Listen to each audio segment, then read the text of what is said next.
অনেকেই মুআসসাসা ইলমিয়া সম্পর্কে অনেক সময় জানতে চেয়েছেন। তো এই মুহূর্তে আমার মনে হচ্ছে সংক্ষিপ্ত কিছু কথা বলি।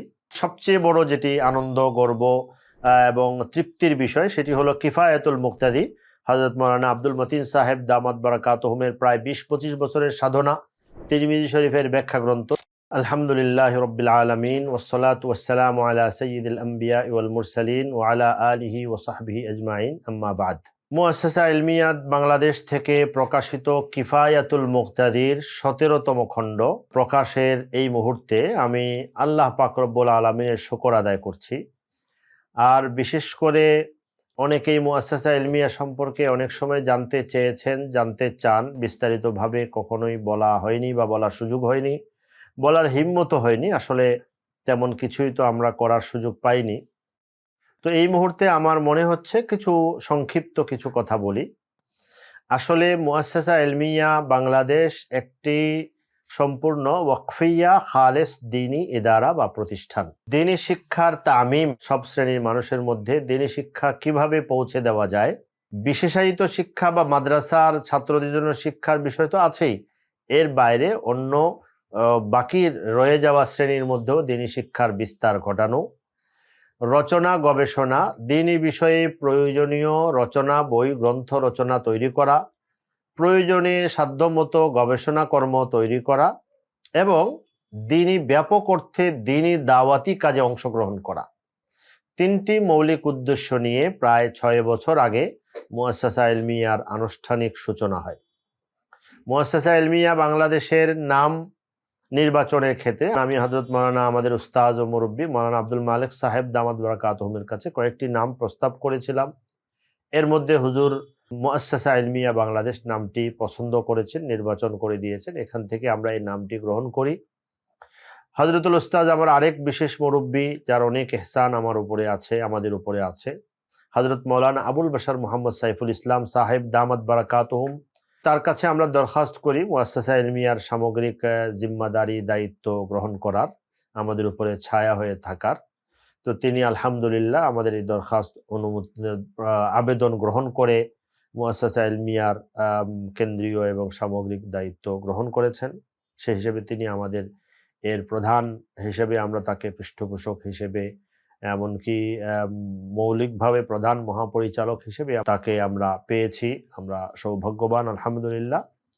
আর এছাড়াও আমাদের উস্তাদ যারা, আমাদের মুরব্বী যারা আছেন, হযরত মাওলানা মুফতি মাহমুদুল হাসান সাহেব জামিয়াতুল উলুম ইসলামিয়ার মুহতামিম সাহেব, হযরতুল উস্তাদ হযরত মাওলানা আব্দুল মালেক সাহেব দামাত বারাকাতুহুম খতিব বাইতুল মুকাররম, হযরত মাওলানা আব্দুল গফফার সাহেব দামাত বারাকাতুহুম নায়েবে মুহতামিম জামিয়াতুল উলুম ইসলামিয়া, এবং বিশেষ করে হযরতুল উস্তাদ মাওলানা আব্দুল মতিন সাহেব দামাত বারাকাতুহুম কিফায়াতুল মুক্তাদি রচয়িতা। এই আমাদের সমস্ত মুরব্বীদের থেকে আমরা পরামর্শ, তাদের দিক নির্দেশনা এবং তাদের চিন্তা ফিকিরের কিছুটা অনুসরণ করারই চেষ্টা আমরা মুআসসাসা ইলমিয়া থেকে করি। আরো যারা হিতাকাঙ্ক্ষী আছেন, শুভাকাঙ্ক্ষী আছেন, তাদের নিয়ে কাজ শুরু হয়। মুআসসাসা ইলমিয়া থেকে প্রথম প্রকাশিত ছোট্ট পুস্তিকা, কিন্তু মানমর্যাদা ইনশাআল্লাহ বড় আজিমুশান, সেটি হলো হযরতুল উস্তাদ মাওলানা আব্দুল মালেক সাহেব দামাত বারাকাতুহুমের আস-সিরাতুজ জাতিয়া বা পরিচিতিমূলক আরবি গ্রন্থ কালিমাত আন আখবারি শেখ মোহাম্মদ আব্দুল মালেক। আমরা এই ছোট্ট অথচ বরকতময় পুস্তিকাটি প্রকাশ করার দ্বারাতে আমরা অনেক বেশি উপকৃত হয়েছি এবং এটা আমি মনে করি ইনশাআল্লাহ এটি আমাদের এই প্রতিষ্ঠানের কবুলিয়তের একটি জরিয়া বা ওসিলা হতে পারে। এরপর আলহামদুলিল্লাহ এযাবৎ কাল পর্যন্ত আমরা এখান থেকে প্রায় ৩৫টির মতো কিতাব, বই, রচনা প্রস্তুত ও প্রচার প্রকাশ করতে পেরেছি। তার মধ্যে বিশেষ করে সবচেয়ে বড় যেটি আনন্দ, গর্ব এবং তৃপ্তির বিষয় সেটি হলো কিফায়াতুল মুক্তাদি হযরত মাওলানা আব্দুল মতিন সাহেব দামাত বারাকাতুহুমের প্রায় ২০-২৫ বছরের সাধনা তিরমিজি শরীফের ব্যাখ্যা গ্রন্থ, যেটি এখন আলহামদুলিল্লাহ অনেক আলেম তালেব এলেমদের মধ্যে সাড়া জাগিয়েছে। সেই কিতাবটি একদম কম্পোজ থেকে শুরু করে প্রস্তুত করা, সজ্জায়ন এবং আমাদের দেশে সাধ্যমতো সর্বোচ্চ ভালোভাবে ছাপা ও প্রকাশ করার চেষ্টা করে আমরা শুরু থেকে করে আসছিলাম। এবং এই কাজটা দিয়ে আসলে মূলত মুআসসাসা ইলমিয়ার মূল পরিকল্পনা এই কাজটাকে নিয়েই আসে। মুআসসাসার প্রতিষ্ঠারও আগে থেকে আমরা এই কাজ শুরু করি এবং এই কাজের মূল তো একটা ঘরে, বরং আমার বাসাতেই, ঘর থেকেই কাজ শুরু হয়। আর এর সাথে মৌলানা শিহাব সাকিব অসাধারণ মেহনত এর পিছনে রাতে দিনে পুরো সময়টা জুড়ে করেছে। মৌলানা আবদুল্লাহ সোহাইব সহ আরো সঙ্গীরা আছেন। দীর্ঘ 6-7-7-8 বছরের মেহনতে আমাদের এই কিফায়াতুল মুক্তাজি একদম পূর্ণতার শেষ মুহূর্তে এসে পৌঁছেছে। আমরা এর শেষ খণ্ডটি প্রকাশের দোরগোড়ায়। এজন্য আমি সবচেয়ে বেশি দিল থেকে রব্বুল আলামিন, আল্লাহ পাক রব্বুল আলামিনের শুকর আদায় করছি। তিনি তৌফিক না দিলে এটি সম্ভব হতো না। আমি আজকে অত্যন্ত তৃপ্তির সাথে, আনন্দের সাথে, শকরের সাথে মুআসসাসা ইলমিয়ার সকল সদস্যবৃন্দ, এমনকি যিনি রান্নার খেদমতে আছেন, যিনি গেট দারোয়ানের খেদমতে আছেন, সবার শুকর আদায় করছি। এবং সবাইকে, আর বিশেষ করে যারা মুআসসাসার হিতাকাঙ্ক্ষী, শুভাকাঙ্ক্ষী, যারা সহযোগী দেশে দেশের বাইরে, সবাইকে বিশেষভাবে আমি বলছি যে আল্লাহ পাক রব্বুল আলামিন কিফায়াতুল মুক্তাদির মতো যে কিতাবের খিদমত দেওয়ার আমাদের সুযোগ করে দিয়েছেন, এটা আমাদের বড় পরম পাওয়া, বড় সৌভাগ্যের বিষয়। আমি ক্ষুদ্র আমার ধারণা, আমি মনে করি যদি এই কিতাব প্রকাশের কাজটাই বাস হয়ে যায়, আর কিছু নাও হয়, এবং আমি তো আশা করি এই কিতাব কিয়ামত পর্যন্ত ইতিহাস হয়ে থাকবে, মানুষ এ থেকে উপকৃত হতেই থাকবে ইনশাআল্লাহ তাআলা। তো এটাই আমাদের মুআসসাসার জন্য, সমস্ত সহযোগী শুভাকাঙ্ক্ষীদের জন্য যথেষ্ট হয়ে যাবে। কিন্তু আমরা আশাবাদী, যেহেতু আল্লাহ তাআলা এই কিতাব আমাদের থেকে নিয়েছেন, এই কিতাব আমাদের থেকে কবুল করেছেন। আমি সাথে এ কথাটাও বলছি, এটি কোনো ব্যবসায়িক বা তিজারতি উদ্দেশ্যে এই কিতাব প্রকাশ করা হয়নি।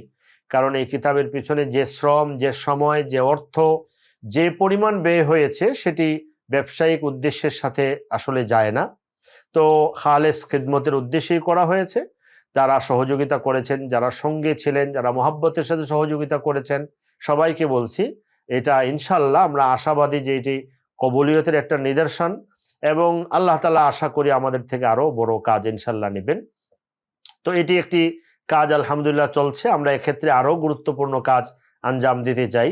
আমাদের উস্তাদ মুহতারাম হযরত মাওলানা আব্দুল মালিক সাহেব হুজুর এক কথা আমাদেরকে বলতেন এবং বলেনও, তোমরা কাজের প্রয়োজনে কাজ করা, নিজের সুবিধার জন্য, ফায়দার জন্য নয়, বরং খালা পূরণ করা, কোনো ক্ষেত্রে শূন্যতা পূরণ করা, এখানে প্রয়োজন আছে, শূন্যতা আছে, সেটি পূরণ করা, এই চেতনাকে ধারণ করে আমরা চেষ্টা করছি কাজ করার।